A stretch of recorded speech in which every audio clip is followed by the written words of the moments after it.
Yo, what's going on, guys? Crispy Flakes here. Welcome to Extra Crispy. For today's video, we continue the Bleacher Report redraft series. Today we are looking at the 2018 NBA draft, which was definitely a generational draft, looking at guys like, well, Luka Doncic and Trae Young and Deandre Ayton and plenty of other players, man. Very deep draft class if you ask me. So yes, we're going to get going on this. Once again, we're starting at the bottom of the article because for some reason they went in the order of start with the 30th pick, and that's not how drafts work, right, man? We want to see who goes first. Also, I just have to get this off my chest real quick. I love hoodie season, man. Hoodie season is upon us here in Michigan, and I'm absolutely loving it. Now, if you're from a hot place where you can't wear hoodies all the time, well, sorry, but it feels nice, man. Nice crisp autumn day. It's actually 72 out, but I don't care, man. I don't care. I'm embracing it. So let's get going on this. Bleacher Report 2018 NBA redraft. I've done 2017, 2016 reactions already, so check those out if you want to. And let's get it, man. So with the first pick in the 2018 NBA redraft, Bleacher Report selects Luka Doncic by the Phoenix Suns. Originally picked number 3. We all know there was trades that went down to, with Trae Young and everything. Yeah, man, I will say, in all due respect of Luka Doncic and his generational talent self, you gotta pay props towards Deandre Ayton. Nobody's looking at Deandre Ayton and be like, oh my god, I can't believe the Phoenix Suns drafted Deandre over Luka and Trae. Nobody's really saying that. At least I'm not. Because Deandre has done such a good job of just filling in that role with the Phoenix Suns nicely. We all recognize Luka's the best player in this draft class. Unless you're a Trae Young fan, you might say him, but you'd be lying to yourself. But regardless, man, yeah, like Luka and Devin Booker, that would have been intriguing. But I think what's all said and done, everything happened for a reason, and the way it played out and the way the teams played out, I think was perfect, man. So next up, we got number 2. With number 2 pick in the draft, we have the Sacramento Kings taking Trae Young, which obviously would mean they would give up on De'Aaron Fox after one season because De'Aaron Fox went the season before, originally picked number 5. But yeah, no doubt the second best player in this draft class, and that's no disrespect towards Trae. I hope you don't feel like I'm being disrespectful. That's like saying that, if you compare Kevin Durant, LeBron James all time, you say Kevin Durant's second to LeBron all time, right? That's not disrespecting KD. You still recognize how great he is. That's the same case with Trae Young. You recognize his greatness. He just happened to be in the same draft class as Luka Doncic, right? So, yeah, the Sacramento Kings, I'm happy he went to the Hawks, man. He just fits that Hulk, the Incredible Hulk, Hawks culture so nicely. I don't know why I just talked like that, but yes, the Hawks culture, man. Okay, number 3 pick. We got the Atlanta Hawks taking Michael Porter Jr., originally picked number 14th. Little premature with this one, if I'm being honest, man. I recognize Michael Porter was in top 3 running for most improved player. I just feel like there's some other guys on this list that have been a bit more consistent and proven and haven't really had that history of injuries. We all know Michael Porter was off to a slow start in his career because of back injuries, right? I love Michael Porter, man, and I think he's going to really have maybe even an all-star caliber season next year for Denver. I just think a little tad bit premature. I have Michael Porter probably going 4 or 5. Probably 5, man. I still think I'm right now I'm taking Deandre Ayton, and I think Shai Gilgeous-Alexander, I believe, is in this draft class too. So yeah, it's a little premature, but it's whatever. It's a draft. That's how they go sometimes. You believe in a certain player. Number 4, we have DeAndre Ayton going to the Memphis Grizzlies, originally picked number 1. Yeah, it would have been interesting to see him eventually play with John Morant, assuming it would have went down that way. Like I said, though, I have no problem with DeAndre still being the number 1 guy in this draft class. I think from a team fit standpoint, it all kind of made sense. But yeah, DeAndre's really good, man. I like him a lot, so good for him. Here we go. Number 5 pick in the draft. We have, yes, Shai Gilgeous-Alexander going to the Dallas Mavericks.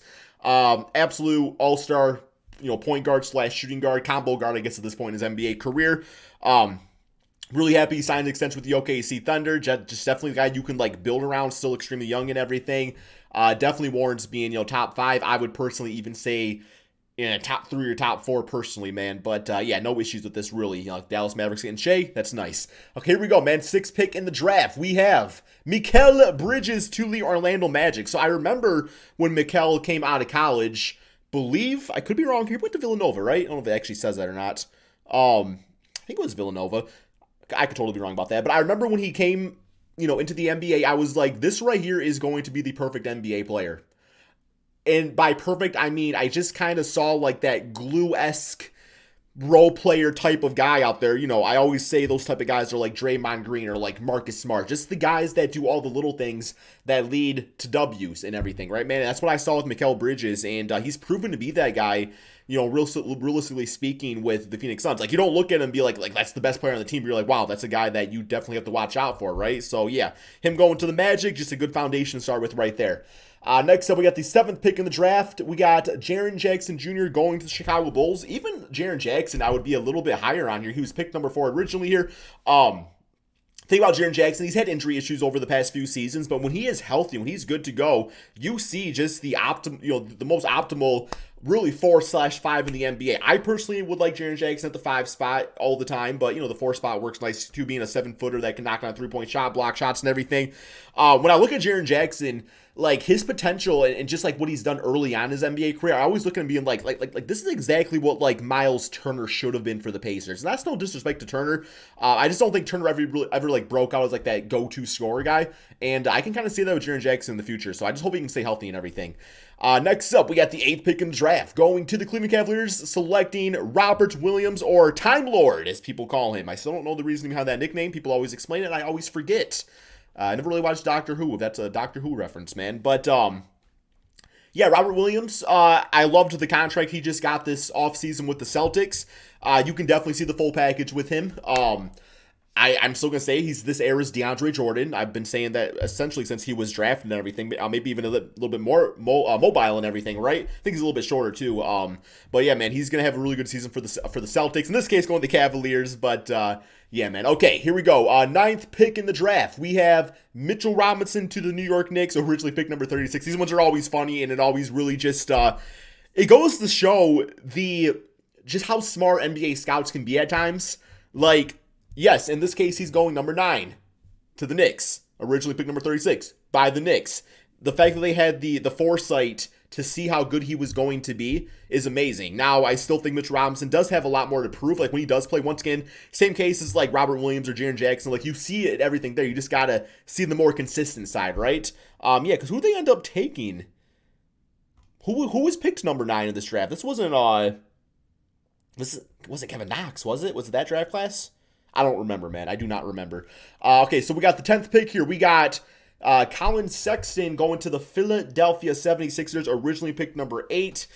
All things considered, and, paying respect to all the guys that were drafted in the other 9 spots, this is a very disrespectful place to select Colin Sexton. I think he definitely could have went a little bit higher.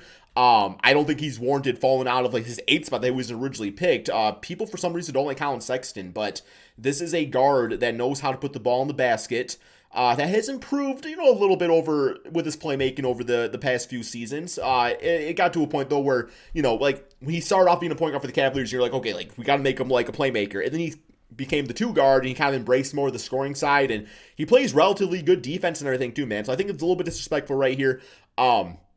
Now I feel like a guy like Colin Sexton would be perfect next to like Joel Embiid. So, and if they would have made it work with Ben Simmons, but yeah, man. So okay, here we go. We got the 11th pick in the draft. Oh wait, I forgot it does this way. So we got 11th. We got Dante DiVincenzo going to the Charlotte Hornets. Yeah, he's been a relatively good role player for the Milwaukee Bucks. We're going to see if this is a little premature, a little bit too high. Number 12, we got the Clippers from Detroit taking Duncan Robinson. I personally am taking Duncan Robinson over Dante DiVincenzo right now. I think Dante's the more complete player, but Duncan Robinson just more of a been there, done that type of guy that I think warrants a little bit of a higher draft spot.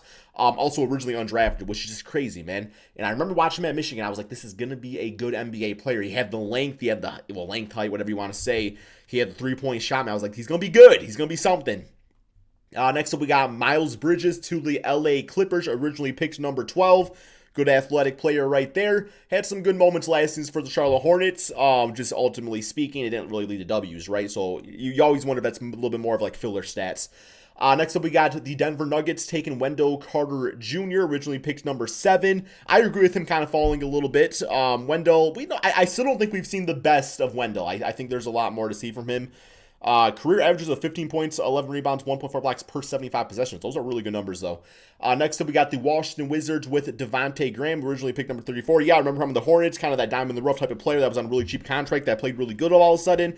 And now, hopefully, he's going to be a big part of the Pelicans next year. And we have number 16 from Miami, De'Anthony Melton. Good defensive player. I like his defense. Milwaukee Bucks, Jalen Brunson. Yeah, I think Jalen has earned his place in the NBA, being first, considered a first-round pick now in a redraft. There was a lot of concerns with him, man, but this dude definitely was just the definition of a winning basketball player in college.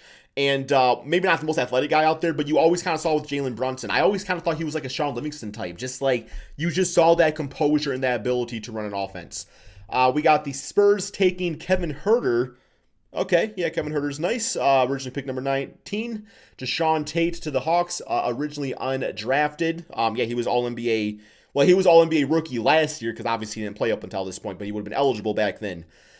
We got Minnesota taking Javon Carter. Yeah, you kind of hear about him every now and then, mainly for being traded these days. Ugh. We got the Utah Jazz with Kendrick Nunn.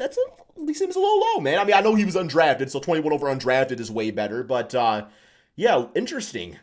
Okay, I feel like I would take Kendrick Nunn over Javon Carter, personally speaking, right now.